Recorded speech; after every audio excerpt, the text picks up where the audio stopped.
తిరుమల లడ్డూ నెయ్యి కల్తీ వ్యవహారంపై అసెంబ్లీలో డిప్యూటీ సీఎం పవన్ కళ్యాణ్ ప్రసంగించారు. వైసీపీ హయాంలో లడ్డూ నాణ్యతగా లేదనే ఆరోపణలు వచ్చాయని గుర్తు చేశారు. లడ్డూపై కల్తీపై ముఖ్యమంత్రి మాట్లాడిన సమయంలోనే ఎలా ముందుకు వెళ్లాలనే ఆలోచన చేశామని చెప్పారు. తిరుమలలో తప్పు జరగడం వల్లే తాను దీక్ష చేశానని గుర్తు చేశారు.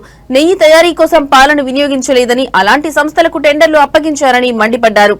గత పాలకులు రసాయనాల నుంచి నెయ్యి తయారు చేయొచ్చని నిరూపించారని వ్యాఖ్యానించారు. సీబీఐ నేతృత్వంలోని సిట్ సమర్పించిన రిపోర్టులో 1 లీటర్ పాలు కూడా నెయ్యి తయారీకి వాడలేదని తెలిపిందన్నారు.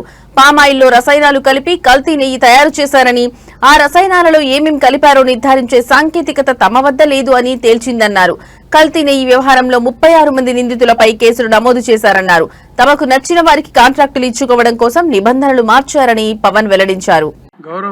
ఉప ముఖ్యమంత్రి వర్యులు పవన్ కళ్యాణ్ గౌరవ ముఖ్యమంత్రి గారికి, మంత్రివర్గ సహచరులకి, సభ్యులకి, గౌరవ సభ్యులకి అందరికీ నా హృదయపూర్వక నమస్కారం. ఈ తిరుమల ఈ లడ్డు మీద జరిగిన ఈ కల్తీ ఈ డిబేట్కి సంబంధించి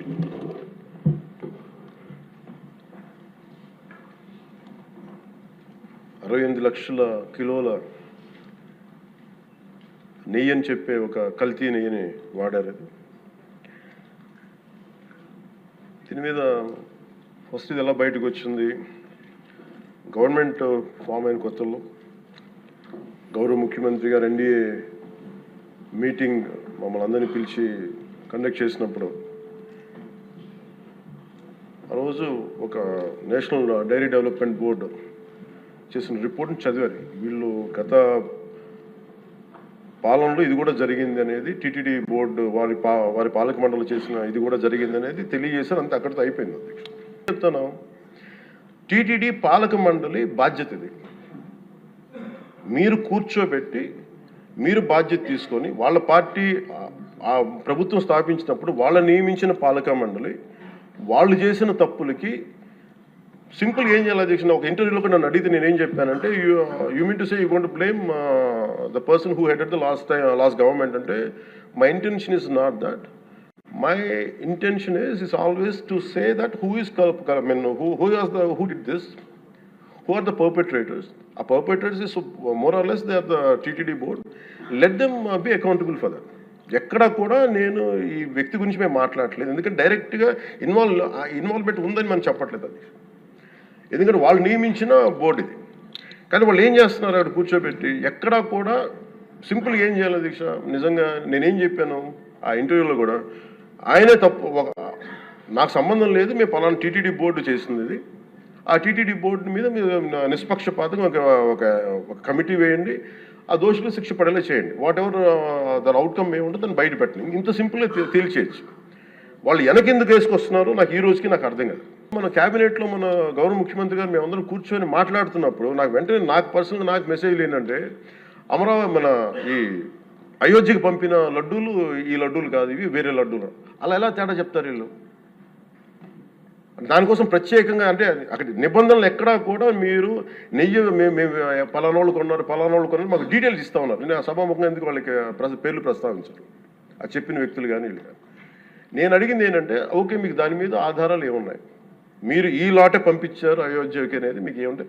ఎక్కడ ఏం లేదు, అన్ని గాల్లో మాట్లాడుతున్నారు వీళ్ళందరూ. ఇప్పుడు మేము ప్రత్యేకించి మేము అడుగుతుంది ఏంటంటే, దీనికి సంబంధించి కంప్లీట్ పాలక మండలి బోర్డు, టీటీడీ పాలక మండలి board, they have to take responsibility. వాళ్ళని ఒక గత ప్రభుత్వాన్ని నడిపిన ముఖ్యుడైన వ్యక్తి వాళ్ళని వెనకేసుకొస్తున్నారంటే అందులో కూడా మీకు కూడా బాధ్యత తీసుకోవాల్సి వస్తుంది. అందుకని సభాముఖంగా మేము అందరికీ ఏం చెప్తున్నామంటే, ఇస్లాంకి జరిగిన, క్రిస్టియానిటీకి జరిగిన, జీసస్ క్రైస్ట్కి జరిగిన, మహమ్మద్ ప్రవక్తకి జరిగిన, అల్లాకి జరిగిన ఇలా ఉండేది కదా అధ్యక్ష. వాళ్ళు ఆ రోజు మన కౌన్సిల్లో కూడా అలా పటాలు తీసుకొచ్చేవాళ్ళు, వేరే ఏ దేవత అయితే. బికాజ్ ఇది హిందువులు కాబట్టి, వీళ్ళ కులాలతో ముక్కలుగా అయిపోయి ఉంటారు కాబట్టి, హిందువులు తమ మతాలను ఎడాపెడా వీళ్ళు జోకులు వేసుకోగలరు కాబట్టి దీనికి సీరియస్నెస్ లేదు అధ్యక్ష. Before blaming anybody else, every Hindu has to take a responsibility for this, every Hindu.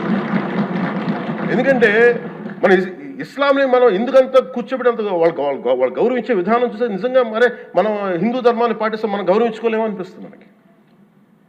అది మిగతా మతాలను చూసి నేర్చుకోవాలి అధ్యక్ష. వీళ్ళకి ఏముంది, వీళ్ళు ఇంత మాట్లాడుతున్నారు తిరుపతి లడ్డు మీద. నిజంగా వీళ్ళు కనుక మాట్లాడితే అదే వేరే మతం గురించి ఎందుకు మాట్లాడరంటే ఓట్లు పోతాయి అధ్యక్ష. హిందువుల ఓట్లు చాలా ఈజీగా